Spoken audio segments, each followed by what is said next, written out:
નમસ્કાર, આપ જોઈ રહ્યા છો મંતવ્ય ન્યૂઝ અને હું છું આપની સાથે લખમા। સમાચારની શરૂઆત કરીએ તો મહત્વપૂર્ણ સમાચાર અત્યારે સામે આવી રહ્યા છે, જેની અંદર છોટાઉદેપુર ખાતે એસીબીના સકંજામાં એક ગ્રામ સેવક આવી ચૂક્યો છે। કરાર આધારિત ગ્રામ્ય સેવક લાંચ લેતા ઝડપાઈ ચૂક્યો છે। એસીબીના સકંજામાં તે આવી ચૂક્યો છે। ₹5,000ની લાંચ લેતા ગ્રામ સેવક પ્રવીણ રાઠવા ઝડપાઈ ચૂક્યો છે। તો પીએમ આવાસની સબસિડીમાં અવેજમાં માંગી હતી લાંચ લેતા તેઓ રંગે હાથે ઝડપાઈ ચૂક્યા છે।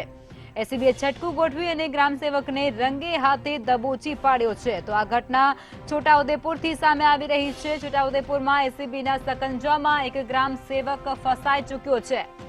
કરાર આધારિત ગ્રામ સેવક લાંચ લેતા રંગે હાથે એસીબીની ઝપેટમાં આવી ચૂક્યો છે।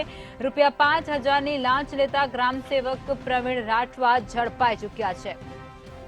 પીએમ આવાસની સબસિડીના અવેજમાં લાંચ માંગી હોવાનું અત્યારે સામે આવી રહ્યું છે।